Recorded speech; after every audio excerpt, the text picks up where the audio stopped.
Hello class. In the last video we looked at shadows and how to separate them out. In this video I'm going to dedicate just to making my shadows a different color.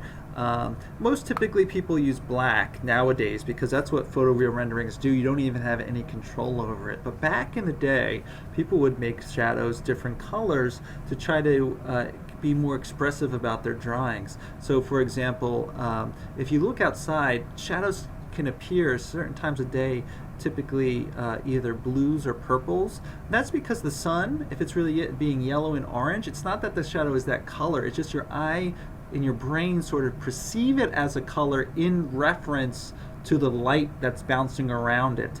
Alternatively, in a night shot where there might be lighting, the reverse might happen.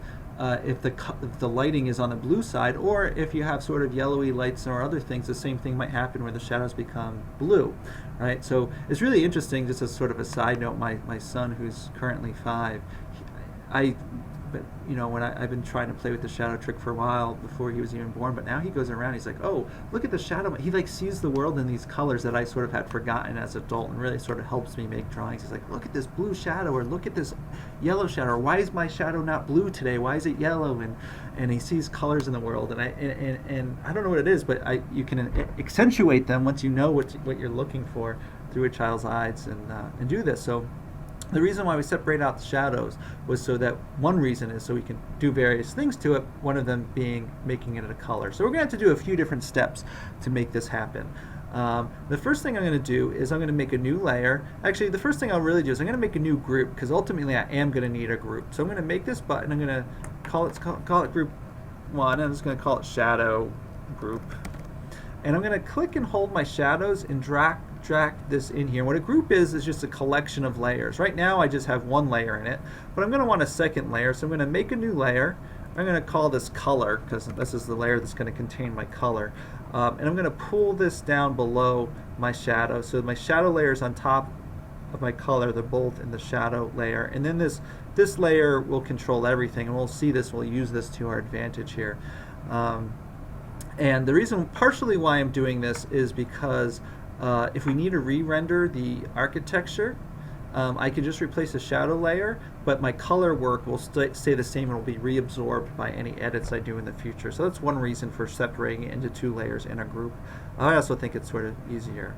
So what I'm basically going to do first is I'm going to control click on my shadow layer, which is basically just going to give me an outline of my house selected. I'm going to make sure I'm on color, and I'm going to select a color, in this case maybe a deep blue. It actually doesn't matter, I'm going to show you at the end of this video, it just needs to have a color, because once you have a color you can make it any color really easily. Unfortunately, if things are gray or black like our current shadows, you can't really easily make it off of gray or black. So I'm going to just go with a deep blue to give my shadows a blue tint and say OK, and I'm going to go up to Edit, Fill. I'm going to say fill my foreground color so it all gets blue, just like that, right? So I just filled it all blue. You know, you can't see it, whatever, it's fine.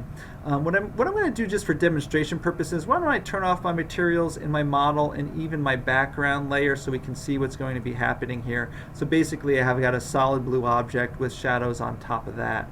But what I'm going to actually do, the shadows are still black, right? Because I haven't changed that, I just multiplied it down. I'm going to select my shadow layer, and instead of doing multiply like I did in the last video, I'm going to change it to screen. What screen's going to do is going to let the white parts of my shadow layer shine through, and it's going to take the dark parts are going to start absorbing the blue layer. So now I've got the white like I had before. It's exactly like my shadow layer did in my last video, except for the whites are still white and the grays are now a blue tint instead of being a black tint.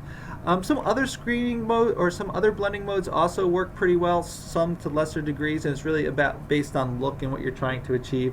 Screen, I think, is a good basic one to go with, but you might try other ones. So now, of course, if I turn on all my layers back on, we're going to have the same problem that we had when we looked at shadows the first time, which is our shadow layer is blocking the white layer. But now what we do is we just take that multiply concept that we did in the last video, but instead of doing it on the shadow layer, we're going to bump up to the shadow group layer. So I'm going to go to this group layer here and change this blending mode to multiply, and we can see now I see the layers beyond it. And now if I turned off my color, we can sort of see what's happening is there's my black color, turn the color on, and it's sort of a bluish tint in this case, just to sort of add interest to the drawing. Now, if you don't like that color blue, you can do many things to sort of adjust it.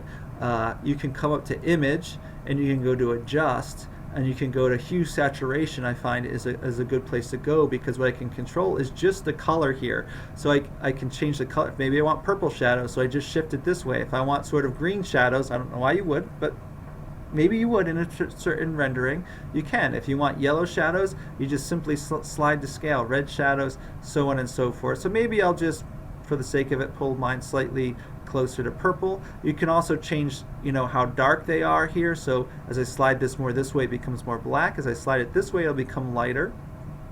All right, and I think that's maybe just a tad change lighter there. And I can also change how bright it is on saturation. So this makes the shadows much more intense to the color, and of course this makes it much more gray, but that's what I had before. So you can play with the color to get it just where you want, right? Just by playing with all these tabs and changing the color. Now, like anything that involves color, you might start to set up your color selection now, but we're really early in the rendering, and so what we might end up having to do is sort of go through, add the rest of the things. We're going to be looking at line work next, but then we're going to be doing a whole bunch of other things in Photoshop. And we'll start narrowing down this, and you might always go back to this color layer and adjust the color. As you do each step, you're going to adjust things, and you want to match the color. You want to make sure your colors throughout the whole thing are working well together, so on and so forth.